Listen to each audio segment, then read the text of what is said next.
परशुराम के चार शक्तिशाली शिष्य, जिसके सामने साक्षात भगवान श्री कृष्ण भी नतमस्तक हो गए, जिसमें से एक तो खुद भगवान हैं। रामायण और महाभारत, जिसमें भगवान विष्णु के ऐसे शक्तिशाली अवतार मौजूद है जिसे गुस्सा दिलाने से स्वयं देवता भी कांपते थे, जिन्होंने अपने पिता की हत्या का बदला 64 क्षत्रिय राजवंशियों को मार कर लिया था। उनके इसी गुस्से को शांत करने के लिए बजरंगबली ने उनसे कई महीनों तक युद्ध किया था। हम बात कर रहे हैं भगवान विष्णु जी के अवतार भगवान परशुराम जी की, जिनकी शक्ति की कई गाथाएं आज भी हमारे अंदर जोश जगा देती हैं। वे 8 चिरंजीवियों में से एक है और आज भी इस धरती पर मौजूद है। कहा जाता है कि परशुराम जी बड़े क्रोधी स्वभाव के थे। इसी क्रोध को शांत करने के लिए उन्होंने भगवान शिव जी की तपस्या करने की ठानी, उनकी शक्तियों के सही उपयोग के लिए शिक्षा देने की ठानी। उसके बाद उन्होंने 3 ऐसे शिष्यों को शिक्षा दी जिन्हें हराने के लिए खुद भगवान श्री कृष्ण को भी छल करना पड़ा। परशुराम जी के ऐसे दिग्विजयी शिष्य जो बेहद ही शक्तिशाली थे, और यदि खुद भगवान श्री कृष्ण कुरुक्षेत्र में खड़े ना होते तो ये तीनों शिष्य बिना किसी सेना के महाभारत युद्ध को मात्र 5 दिन में ही खत्म कर देते। जब अर्जुन ने श्री कृष्ण जी से पूछा, माधव, यदि इन महारथी योद्धाओं को छल से ना मारा जाता तो क्या होता और इस युद्ध का क्या परिणाम निकलता, तब भगवान श्री कृष्ण जी कहते हैं, पार्थ, यदि इन योद्धाओं की मृत्यु छल से ना होती तो इन्हें मारना असंभव था, क्योंकि ये तीनों योद्धा अस्त्र और शस्त्र में निपुण थे। यमराज का पाश हो या इंद्र का वज्र, इनको कोई भी अस्त्र नहीं काट सकता था। लेकिन एक ऐसा भी शिष्य होगा जो भविष्य में जन्म लेगा, जिसका इंतजार खुद 8 चिरंजीवी करते हैं। यहाँ तक कि परशुराम जी भी उन्हीं का इंतजार कर रहे हैं ताकि उनको शिक्षा और दीक्षा दी जा सके। तो चलिए जानते हैं आखिर कौन है वो शक्तिशाली शिष्य।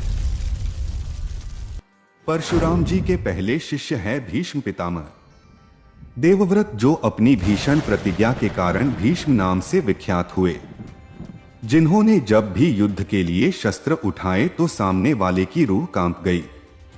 राजा शांतनु और माता गंगा के पुत्र भीष्म, जिन्होंने आजीवन हस्तिनापुर की एक रक्षक के रूप में रक्षा की, जिन्होंने न सिर्फ कंस जैसे योद्धा को हराया बल्कि खुद अपने महान गुरु परशुराम जी से भी युद्ध किया।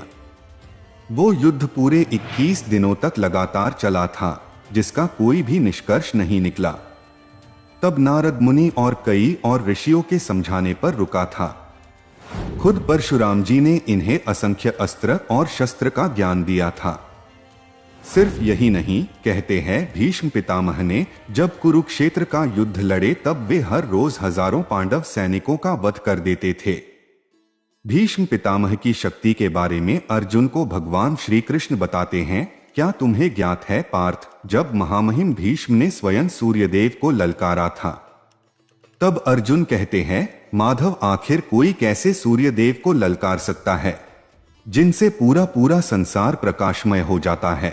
तब भगवान श्री कृष्ण कहते हैं, वो ऐसा कर सकते थे क्योंकि महामहिम की शक्ति उनसे भी अधिक थी।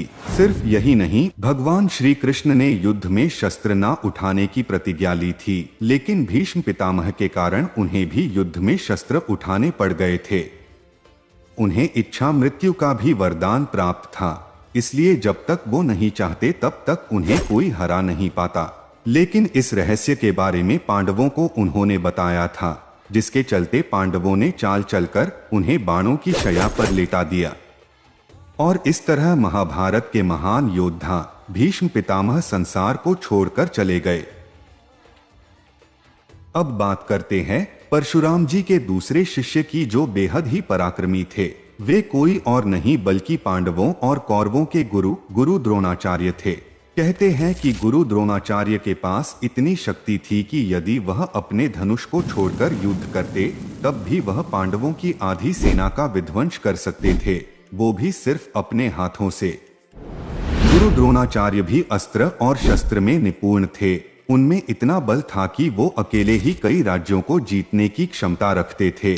उन्हें भी अपने गुरु परशुराम जी से कई अस्त्र शस्त्र की प्राप्ति हुई थी। गुरु द्रोणाचार्य ने ही पांडवों और कौरवों को अस्त्र शस्त्र विद्या सिखाई थी।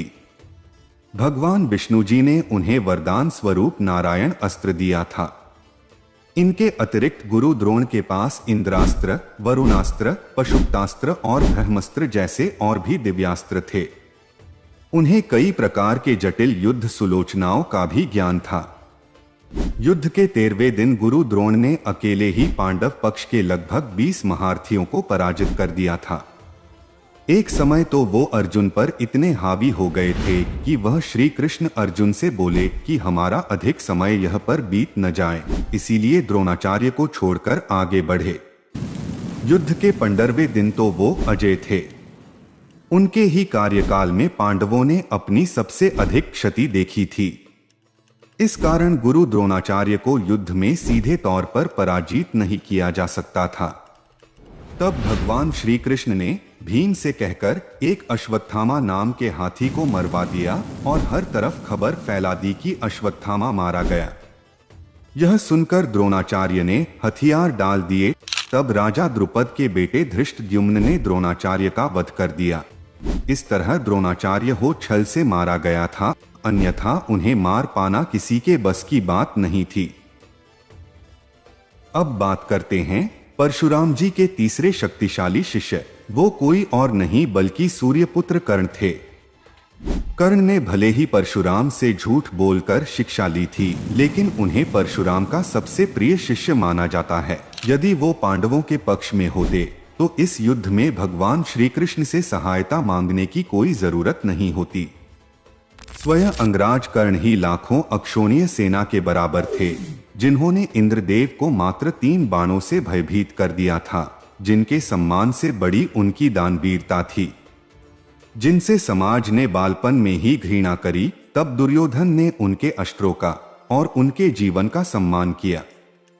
इसलिए कर्ण ने युद्ध में उनका साथ देकर मृत्यु को हंसते हंसते स्वीकार किया।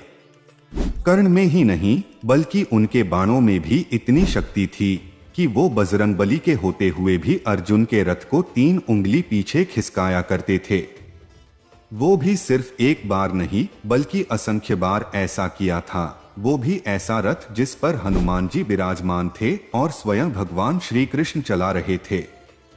जिस जरासंध को मारने में भीम को इतना समय लग रहा था, जिसे मारने के लिए भीम को भगवान श्री कृष्ण की सहायता लगी थी, वो आसानी से कर्ण के हाथों मारा जाता। कर्ण ने कई बार जरासंध को परास्त भी किया था। उन्हें ज्ञात था कि जरासंध की मृत्यु कैसे होगी, लेकिन कर्ण ने मित्रता के कारण जरासंध को जीवित छोड़ दिया था। अर्जुन को छोड़कर उन्होंने सभी पांडवों को पराजित किया था। कर्ण की तारीफ भगवान श्री कृष्ण भी करते थे। वो जानते थे कि कर्ण बेहद ही शक्तिशाली है और उसे केवल छल के सहारे ही मारा जा सकता है।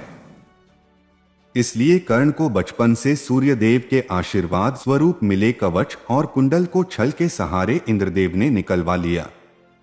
अगर कर्ण कवच और कुंडल पहनकर युद्ध करते तो शायद कर्ण को हरा पाना किसी के भी बस की बात नहीं थी। लेकिन कहते हैं कि कर्ण के मृत्यु के पीछे श्राप था, जो स्वयं उनके गुरु परशुराम जी ने दिया था। जब उन्हें पता चला कि कर्ण ने झूठ बोलकर शिक्षा ग्रहण की है, तब उन्होंने कर्ण को श्राप दिया कि कर्ण अपने अंतिम समय में उनसे ग्रहण की हुई शिक्षा भूल जाएंगे। इस कारण अंतिम समय में वो अपनी सारी अस्त्र शस्त्र विद्या भूल गए और उनका भी अधर्म की राह पर चलने के कारण छल पूर्वक वध हुआ। अब बात करते हैं परशुराम जी के आखिरी और शक्तिशाली शिष्य की, जो खुद एक भगवान होंगे, जो स्वयं भगवान विष्णु के 10वें अवतार होंगे। हम बात कर रहे हैं कल्कि अवतार की।